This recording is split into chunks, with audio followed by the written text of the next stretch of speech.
Buat semua yang menonton video ini, aku akan tinggalkan pertanyaan kepada anda semua di akhir video aku nanti. Assalamualaikum dan selamat datang ke channel Kailan Salam. Kepada sesiapa yang belum lagi subscribe channel ini, boleh subscribe. Dan jika anda suka dengan video ini, anda boleh like, share dan komen video ini. Selamat menonton. Assalamualaikum dan apa khabar semua yang menonton video ini. Harap anda semua dalam keadaan baik dan sihat sejahtera. Jadi Alhamdulillah kita pun pada hari ini dah sampai pada hari ketiga di bulan Syawal. Bermakna ini adalah hari ketiga hari raya lah, Hari Raya Aidilfitri. Walaupun kita dalam berhari raya, kesihatan harus dijaga. Kerana sekarang ni majoriti negara di dunia ni sedang memerangi satu musuh yang sama, iaitu COVID-19. Musuh yang tak nampak oleh mata tapi ianya ada. Untuk melawan musuh yang memang kita nampak di depan mata itu mudah, kerana kita nampak di sana ada musuh, di sana ada musuh. Jadi senang untuk kita menyerang, arah untuk kita menyerang. Tapi melawan musuh yang tak nampak oleh mata ni agak sukar, agak susah, kerana kita tak tahu di manakah kedudukan musuh kita. Dan baru-baru ni menjadi booming, di mana ramai yang meminta aku untuk membahas tentang satu hashtag, iaitu hashtag ni adalah hashtag Indonesia Terserah. Jadi aku tak begitu tahu sangat Indonesia Terserah tu apa benda. Jadi tapi diorang minta aku untuk bahas. Tapi tak apalah, aku cuba. Bila aku try cari hashtag Indonesia Terserah, ternyata banyak postingan yang menggunakan hashtag Indonesia Terserah. Jadi aku cuba tengok beberapa posting di mana ada pihak medis, iaitu memegang Indonesia Terserah, kertas Indonesia Terserah. Dan aku pun ada memilih 3 video untuk aku nonton, sebab kalau tengok daripada dia punya gambaran luar ni, aku agak tertariklah dengan 3 video ni. Okey, jadi untuk permulaan ni kita tengok dulu ketiga-tiga video yang telah aku pilih ni. 1, 2, 3, play. 3 bulan di rumah ngadu kopi dalgona, itu ngaruh apa cuma sia-sia? Oh, lagu rap lagu 3 rap. bulan di rumah tiktokan sampai gila, itu ngaruh atau cuma sia-sia? Terserah, lo mau apa ya udah. Terserah. Oh, ni suasana dekat Indonesia kot. Tu ramai-ramai. Ya udah mau gimana? Terserah. Gua ikutin aja. Tu Indonesia Terserah, aku ada tengok. Okey, jadi itu adalah video pertama. Dan video pertama tu dia punya judul atau tajuk dia adalah Kalian diam di rumah sia-sia gak? Jangan sampai akhirnya tenaga medis menyerah. Jadi kalau mengikut kefahaman aku lah, hashtag Indonesia Terserah ni adalah dia seperti satu kata-kata yang agak macam tak best lah. Satu kata-kata yang agak mengalah macam tu. Sebab dia kata terserah. Terserah tu ibarat macam kau punya suka kau lah nak buat apa pun. Musim-musim Covid ni kau nak pergi mana-mana pun, ikut kau lah, kau punya suka. Kau nak pergi duduk ramai-ramai ke, kau nak pergi shopping mall berasak-asak ke, terserah. Okey, tak apa. Sekarang ni kita tengok pula video yang kedua. Jadi video yang kedua ni berjudul Buat Apa Mereka Berjuang Tapi Perjuangan Mereka Tidak Dihargai. Jadi mungkin video ni ditujukan kepada semua frontliner dekat Indonesia. Okey, jadi kita tengok pula video yang kedua ni. 1, 2, 3, play. Sudahlah Indonesia, terserah kalian sedih. mau ngapain. Mungkin ini saatnya bagi kami untuk cuti dan menyerah. Okey. Karena kalian sudah tidak takut lagi dengan COVID-19. Okey. Buat apa kami berjuang? Buat apa kami berkorban? Buat apa kami harus seperti ini? Jika kalian sendiri sudah tidak peduli lagi dengan Indonesia. Indonesia, Sedih bodoh. sakarku. Okey, jadi video kedua ni adalah seperti video luahan hati seorang nurse ataupun seorang jururawat, di mana mereka agak sedikit kecewa dengan segelintir orang-orang di Indonesia tu, kerana ramai yang tidak mengikut aturan-aturan yang telah ditetapkan. Jadi ini membuatkan mereka perlu berjuang lebih untuk menolong mangsa-mangsa COVID-19. Contoh macam ayat dia dalam tadi adalah jangan sampai para medis menyerah kalau kalian sendiri tidak peduli dengan Indonesia. Okey, tak apa, kita tengok pula video yang ketiga. Video yang ketiga ni okey, dia punya tajuk dia Pejuang COVID-19, Pejuang Corona. Okey, siap. Okey, sekarang ni kita tengok pula video yang ketiga. 1, 2, 3, play. Buat kalian ketika pasien membludak. Oke. Dan terserahlah, jawab kami. Oke. Seperti kalian yang saat ini bersikap terserahlah ketika kami berjuang sendiri. Oke. Sungguh, ketika pasien membludak, hampir semua positif COVID-19. Maka kalianlah yang paling merugi. Betul. Kami pun akan mengegoiskan diri seperti kalian saat ini. Oke. Kami bisa merawat, mengurus diri kami masing-masing dan keluarga kami sendiri. Sangat bisa. Kalian paham obat-obatan? Tak. Bisa pasang infus? Tak. Bisa ngitung dosis obat? Bisa nyuntik? Bisa? Terserahlah. Berusaha ikhlas, tapi berat dengan kondisi yang kalian lakukan tanpa memikirkan kami medis dan para medis. Dulu, kami demi raga yang lain. Sekarang no. Raga kami dan keluarga kami juga lebih penting. Jadi selepas aku menonton ketiga-tiga video ni, aku dapat tangkap sikit di mana hashtag Indonesia Terserah ni adalah lebih kepada luahan hati para medis yang mana mereka ni perlu berjuang untuk melawan musuh COVID-19. Untuk video ketiga ni dia macam perli lah, dia macam sindir kepada orang-orang segelintir rakyat Indonesia yang masih berdegil. Dia kata pada saat ini kalian ego, tak nak ikut peraturan macam tu. Jadi mereka perlu berjuang sendiri. Sebab seharusnya perjuangan melawan COVID-19 ni perlu dilakukan oleh semua pihak. Dari pihak medis, dari rakyat biasa, dari pemerintah. Itu perlu bersatu untuk melawan COVID-19. Jadi untuk aku nak tahu lebih lanjut tentang hashtag Indonesia Terserah ni, aku ada menghubungi salah satu owner ataupun pemilik kepada ketiga-tiga video ni. Salah satu lah antara 3 video ni aku hubungi satu untuk minta dia jelaskan pada aku apa itu Indonesia Terserah. Okey, jom sama-sama kita tengok. Sekarang ni ada seseorang yang bersama aku dan dia punya video aku agak tertarik dengan aku tengok dia punya video dan aku pun cubalah mencari siapakah tuan video ni dan aku dapat berjumpa dengan tuan video ni di video call. Okey, jadi Mas, Assalamualaikum. Waalaikumsalam, Mas. Waalaikumsalam. Gimana Idul Fitrinya, Mas? Alhamdulillah, sini lancar. Bisa balik kampung tak? Wah, ini agak sulit ini di sini. Saya tak bisa balik. Tak bisa balik. Okey, Mas. Boleh perkenalkan diri tak? Mula-mulanya namanya siapa? Oh ya, nama saya Madra Hedifnya. Saya dari Indonesia ya, tepatnya di Provinsi Jawa Tengah. Saya bekerja di salah satu rumah sakit Jawa Tengah. Saya seorang perawat. Oh, okey. Jadi bekerja di rumah sakit Jawa Tengah? Ya, Jawa Tengah, Indonesia. Jawa Tengah itu okey. Jadi kalau Jawa Tengah tu di daerah mana, Mas? Di daerah Wonogiri namanya. Ponogiri. Wonogiri. Oh, tapi saya masih belum pernah dengar Ponogiri. Ini baru pertama kali. Okey, Mas. Okey, jadi mau panggil Mas atau Madra? Tak apa-apa, panggil apa aja terserah. Okey, siap. Okey, Mas, saya mau tanya. Jadi kalau di Indonesia tu sekarang ni gimana keadaan COVID-19? Untuk penyebaran kasus COVID-19 di Indonesia ini dalam beberapa minggu ini mengalami kenaikan, Mas. Jadi tingkat positifnya itu bertambah setiap harinya. Jadi kami merasa sangat miris ya dengarnya. Jadi kadar kenaikannya tu semakin banyak atau tetap sama tapi masih menaik? Makin naik. Jadi setiap hari seumpama hari ini jumlahnya 21.000 ya, sama 21.000 ini tambah lagi setiap harinya itu lebih dari 500 kasus. Satu hari 500? Lebih dari satu hari lebih dari 500.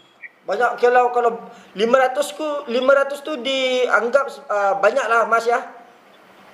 Oh iya, banyak sekali. Soalnya sempat turun kenaikan lagi dalam beberapa minggu ini. Oh, jadi kalau begitu totalnya berapa? Buat Totalnya sehingga hari ini? 12.000 pokoknya ya, lebih ini. Pokoknya ini setiap hari ada kenaikan terus. Oh, gitu. Oke, Mas.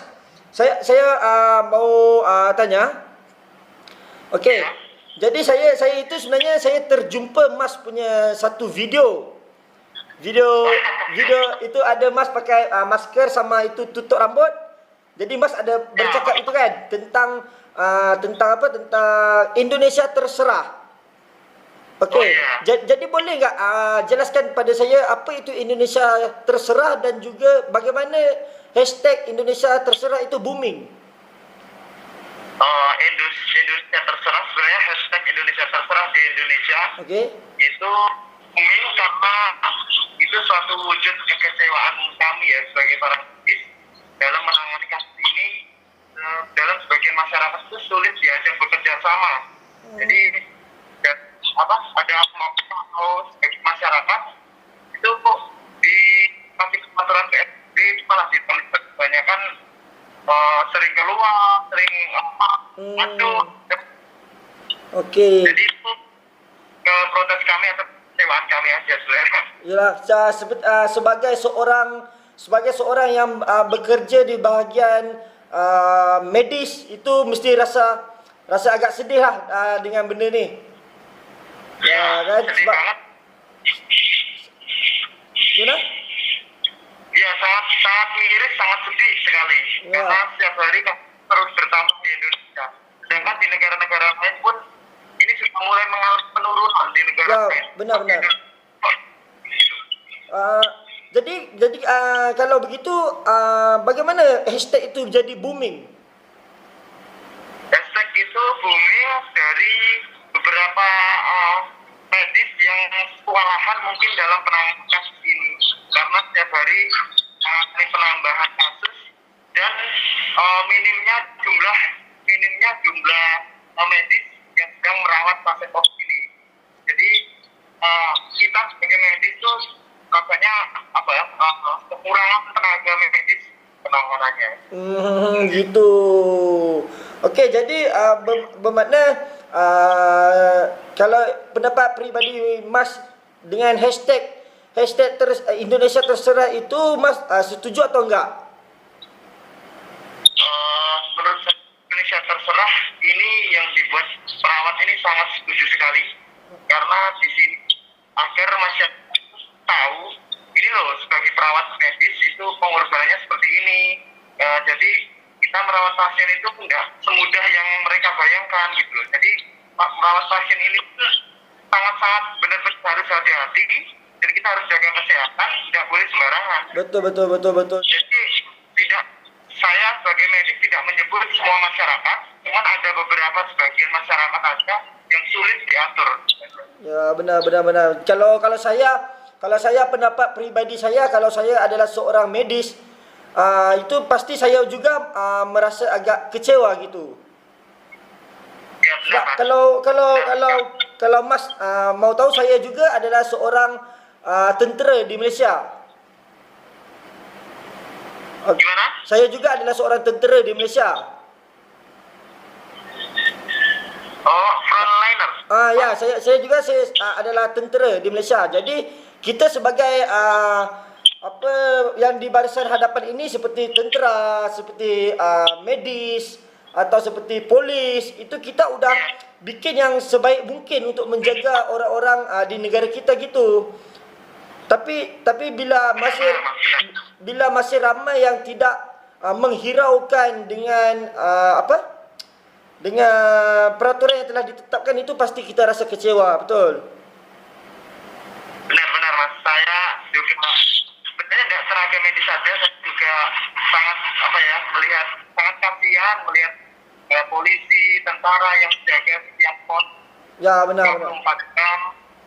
Ya, mereka sudah berjuang sudah semaksimal mungkin menjaga agar masyarakat itu mau taati peraturan yang dibuat pemerintah, tapi bagian masyarakatnya sulit gitu yang bisa diatur itu ya. Ya, betul. Jadi, okey, saya ada satu lagi pertanyaan yang terakhir.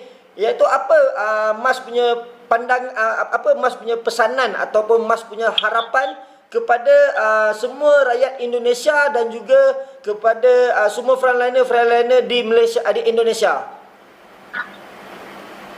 Ya, saya sebagai tenaga medis berpesan kepada masyarakat seluruh Indonesia atau seluruh negara-negara lain yang melihat ini agar mematuhi setiap peraturan pemerintah, tetap stay di rumah, maksudnya jaga diri di rumah, jangan keluar jika itu tidak perlu, dan jaga kesehatan, jaga kondisi, banyak minum multivitamin, banyak makan yang bergizi. Terus yang paling penting, paling mohon kepada masyarakat itu jikalau nanti terpaksa ada yang keluar rumah, itu saya berpesan tetap sampai rumah itu mohon bisa membersihkan diri dengan baik. Ya, betul-betul. Terus jangan selalu pakai masker. Yang pertama yang suka mudik itu harus mengisolasi diri selama 14 hari. Dan juga kalau kepada sesiapa yang terpaksa keluar untuk mendapatkan barang-barang keperluan itu harus jaga jarak itu.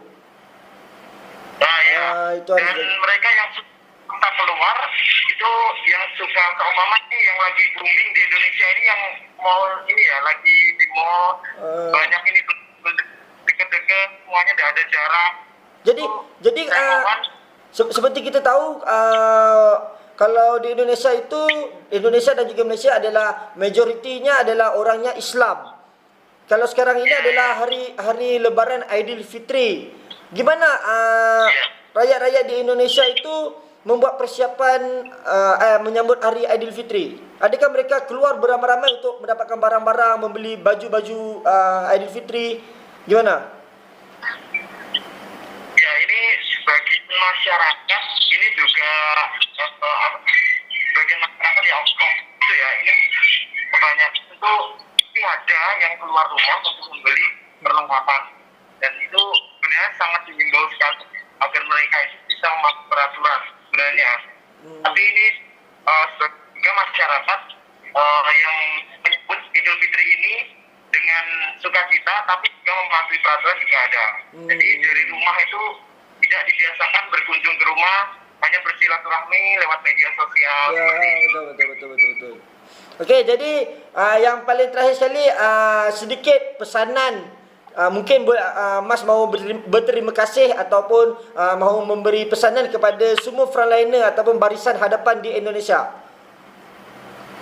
Ya, saya pribadi sebagai tenaga medis ucapkan banyak-banyak terima kasih sekali untuk para medis lain dan frontliner lain seperti tentara, polisi yang sudah berjaga 24 jam.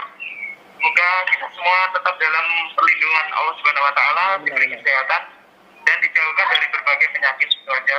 Ya, benar. Mungkin kalian tetap di sana, jangan lupa patuhi peraturan dari pemerintah. Okey, siap. Okey, Mas. Jadi saya rasa sampai di sini saja video call saya, dan saya mengucapkan ribuan terima kasih kepada Mas kerana sudi membuat video bersama saya, dan teruskan perjuangan untuk membantu rakyat-rakyat di Indonesia untuk mana yang terkena dengan jangkitan COVID-19. Dan juga akhir sekali saya ingin mengucapkan selamat Hari Raya Aidilfitri untuk Mas sendiri. Walaupun terpaksa bekerja, tapi ini adalah tugas yang perlu kita galas. Ya, saya juga pribadi mengucapkan selamat Idul Fitri kepada seluruh umat Muslim di Malaysia dan Masnya. Okey, terima kasih. Semoga kita di penyakit yang menular lainnya di COVID ini. Ya, Syah. Okey, Mas. Jadi sampai di sini saja. Terima kasih ya, Mas ya. Oh ya, sama-sama. Okey, jadi itulah dia tadi Madra. Di mana Madra ini adalah salah satu medis di Indonesia. Jadi macam dicakap tadilah, mereka rasa agak letih kerana mereka berjuang, tetapi orang masih tidak ambil berat tentang perkara ini. Tapi mungkin segelintir rakyat Indonesia mana yang tidak mengambil berat tentang perkara ini itu mempunyai alasan yang tersendiri. Mungkin mereka tidak berpuas hati dengan mana-mana pihak, ataupun mereka ni nak tunjuk perasaan. Jadi mereka mengambil langkah untuk membuat perkara begitu. Bagi aku itu adalah salah satu cara yang agak macam mana agak tak baik lah. Contoh okey, pihak A, okey, pihak B tidak berpuas hati dengan pihak A. Okey, jadi pihak B tidak berpuas hati dengan pihak A, contoh, dan dia membuat sedikit protes. Tetapi dengan kerana protes dia itu, dia menyusahkan pihak C. Jadi di sini antara A, B dan C itu mempunyai kaitan rapat. Jadi kalau mengikut pendapat aku atau pandangan aku yang tak seberapa ni, pihak A dan pihak B dan pihak C itu harus bekerjasama. Sebagai contoh, pihak C buat dia punya kerja, pihak A buat dia punya kerja, pihak B buat dia punya kerja. Jadi masing-masing itu ada peranan masing-masing yang tersendiri yang penting untuk kita melawan musuh COVID-19. Tapi mungkin segelintir rakyat Indonesia yang ambil ringan tentang perkara ini, mungkin mereka ada sebab tersendiri. Itu mungkin aku tak tahulah. Tapi walau macam mana pun, aku harap kalau mereka mempunyai alasan tersendiri sekalipun, harap mereka membuat satu tindakan yang tidak menyusahkan orang lain, ataupun senang kata membuat satu tindakan yang betul, yang tepat untuk tidak mengacau kerjasama di antara mana-mana pihak. Jadi seperti permulaan video ini, aku kata aku akan tinggalkan satu soalan kepada anda, dan anda boleh jawab di ruangan komen di bawah. Tepuk dada, tanya hati. Adakah anda ingin Indonesia terus terserah dan akhirnya terpaksa mengalah? Bangkit Indonesia!